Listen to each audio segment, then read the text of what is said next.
Donald Trump may be doing himself in. Now, we know he is a massive doofus, a massive dumbass, a very huge idiot, to put it very mildly, but also bluntly. He's not too articulate. I mean, we could probably put that, unprecedented, if you know what I mean. He often does things that are unprecedented. But actually, something funny with this, I guess, is that Mueller recently was reviewing Trump's tweets to see whether obstruction of justice really occurred, which is something that's interesting. It would be pretty hilarious if what ends up doing him in ends up being his unbelievably crazy... There's this saying, which I've said on my Twitter a bunch of times, there really is a tweet for everything. Every fucking thing there is a tweet for. The Electoral College going for Trump and not the popular vote. There was a tweet about him saying that, we should get rid of the Electoral College because it looks like Mitt Romney's going to win the popular vote. Even the LeBron James thing. There are multiple tweets where he's complimenting LeBron James's play as a basketball player.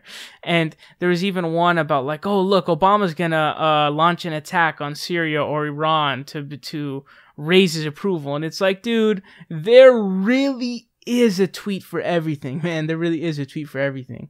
But he might have done himself in here. Here's what Donald Trump, he went on like a tweeting spree, which we'll be getting into more detail. Again, our president is going on tweeting sprees.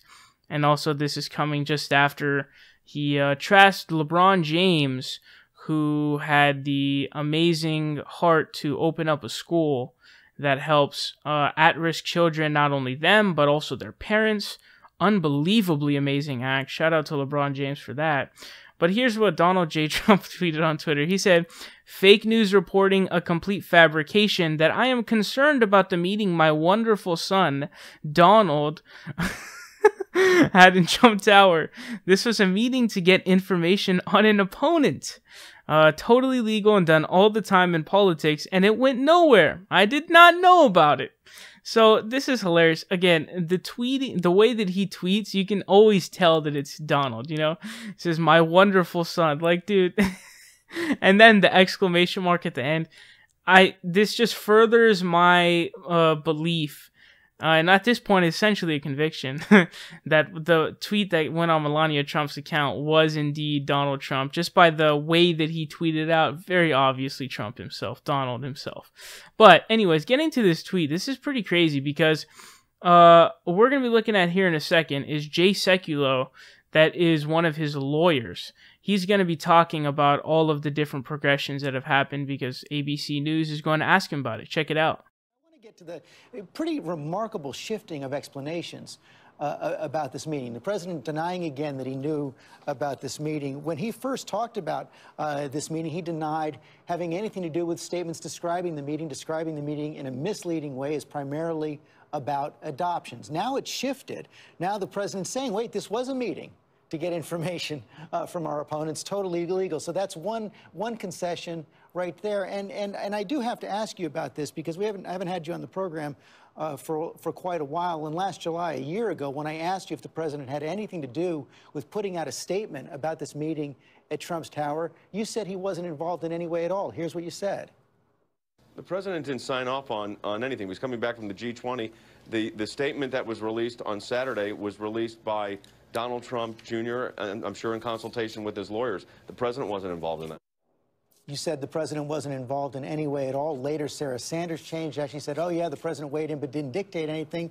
And then in January of this year, the president's legal team, including you, sent a memo to Robert Mueller saying this: you have received all of the notes, communications, and testimony indicating that the president did dictate a short but accurate response to the New York Times article on behalf of his son.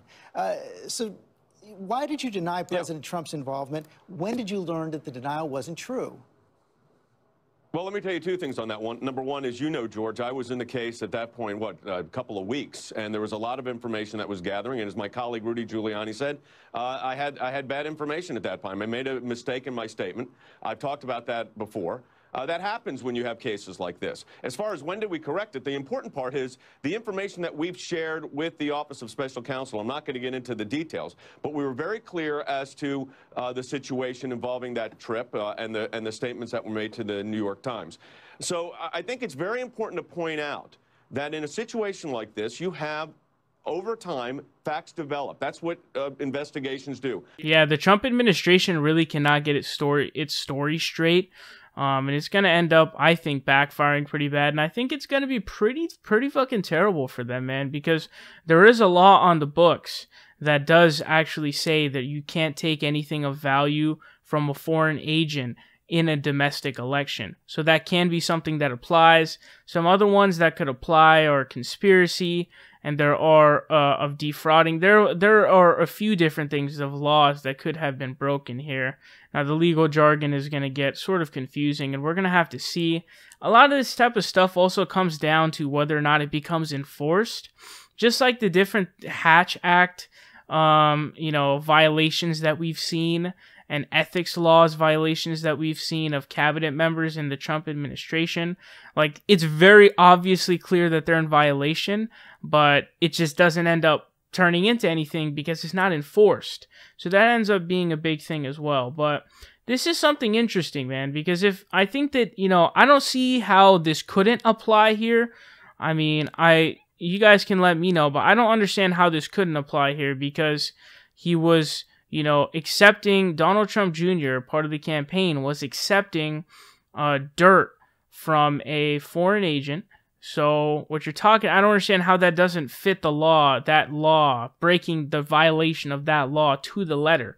Again, someone can explain that to me. I have no fucking clue how that couldn't. Just reading the law, I was like, yeah, this seems like it's pretty applicable to this situation at hand. But yeah, pretty crazy stuff.